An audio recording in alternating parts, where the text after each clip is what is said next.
early and you work hard. Those times when you stay up late and you work hard. Those times when you don't feel like working, you're too tired, you don't want to push yourself, but you do it anyway. That is actually the dream. That's the dream. It's not the destination, it's the journey. And if you guys can understand that, then what you'll see happen is that you won't accomplish your dreams. Your dreams won't come true. Something greater will. It's an amazing thing about passion. If you love something, if you have a strong passion for something, you would go to the extreme to try to understand or try to get it. Whatever you have a love for, if you have to walk, you would go get it. If you have to beg someone, you would go get it. I don't think you guys understand how present you guys were with me. You know, you guys were there with me at 5:30 in the morning when I was running the track and I was midway through my workout and I didn't know if I could make it through. And I thought about the expectations you guys had for me and you had for our team, and it pushed me through. It got me through those 800s and 400s and 100s at 5:30 in the morning, so I thank you. We're not on this stage just because of talent or ability. We're up here because of 4 a.m. We're up here because of 2-a-days or 5-a-days. We're up here because we had a dream and let nothing stand in our way. If anything tried to bring us down, we used it to make us strong. We were never satisfied, never finished, will never be retired. My high school English teacher, Mr. Fisk, he had this beautiful quote, and it read, "Rest at the end, not in the middle." And I took that to heart. I believe there's time for resting at the end, but for me, that time is not now. Thank you for this tremendous honor and acknowledging my basketball career, but I'm far from done. My next dream is to be honored one day for inspiring the next generation of athletes to have a dream, sacrifice for it, and never ever rest in the middle. Rest at the end, not in the middle. Be yourself. That's it. Be you. Be you. There's no gimmick. You don't have to contrive anything. Who are you? Where are you today? What is your story? Where does that come from? And if you guys can understand that, then I'm doing my job as a father. Thank you guys so much. I love you. Mamba out. Because if you play with the fear of failing, you'll have the pressure on yourself to play, to capitulate to that fear. If you play with the sense of I want to win, then you have the fear of what happens if you don't. But if you find common ground in the middle, in the center, then it doesn't matter. You're not fazed by either, right? That enables you to really just stay in the moment, stay connected to it, and not feel anything other than what's in front of you. So I try to just be dead center. You start with, what do you want your game to be? What would make your game most unstoppable or hard to deal with? And now you work backwards from there.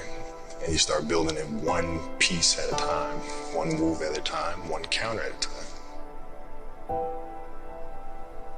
Who would Shaq be if he had your work ethic? He'd be the greatest of all time. If Shaq had your work ethic, he'd be the greatest of all time. Greatest of all time by sure. He'd be the first to tell you that, for sure. I mean, this guy was a force like I have never seen. I mean, it was crazy. A guy at that size, generally guys at that size are a little timid and they don't want to be tall. They don't want to be big. Man, this dude he did not care. He was mean. He was nasty. He was competitive. He was vindictive. I mean, I wish he was in the gym. I would have had 12 rings. If you had the work ethic. My God, yeah. We ain't be close. If you're lazy, man, I don't want to talk to you. I don't want to deal with you. You don't make me feel dumber. You're going to lower my level. I don't think so. You can go over there. There's plenty of teams in here where you'll fit right in. I don't deal with people that don't commit at that level, but then act as if they do. I don't deal with that. I don't. It's real shit. I mean, listen.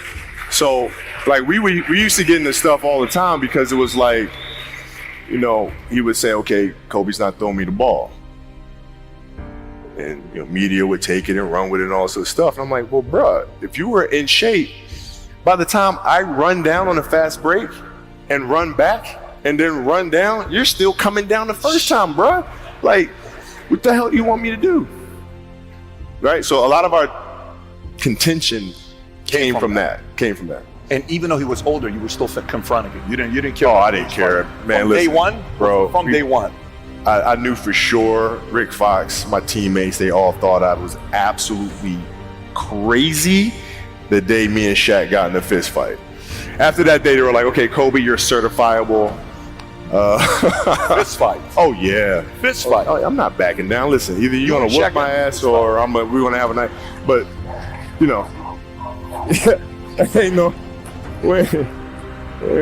You know, there's a level of respect, and for Shaq too, by the way. And I know he's told me that day was a big turning point for him because it was like, you know, he's generally used to talking trash and saying what he wants, and nobody really stepping up and challenging him on that. And when he saw me challenge him on that, he was like, "This kid's crazy. All right, I can win with that." You know, and so that's kind of the beginning of our relationship, I think. That's probably never happened to him. That's probably not something that's common to him. No, I mean, it's also 7 feet tall since he was 3 years old or something, right? it was all. This is all coming back to me right now. There's also a game in Phoenix, my first year we were playing, and he kept posting up, but they kept fouling him, so he kept going to the free throw line and kept missing them. And so he'd throw the ball out to me. I'm not throwing that back in there. Right? So I kept shooting him, right? So we get in the timeout, and he's like, hey, I'm open. I'm like, okay. And so we go out, and same thing, come, hey, I'm open. Okay. There you go. Come back in. Hey, dude, you got to throw me the ball. I said, man, f- that, get it off the rebound if I miss, bro. You told him this. First year. 18 years old, man. 18 years old. And I must have been out of my damn mind. The story continues. So if you fail on Monday, the only way it's a failure on Monday is if you decide to not progress from that, right? So to me, that's why failure is not existent. Because, you know, if I fail today, okay, I'm gonna learn something from that failure and I'm gonna try again on Tuesday. Those times when you don't feel like working, you're too tired, you don't want to push yourself, but you do it anyway. That's the dream. It's not the destination, it's the journey.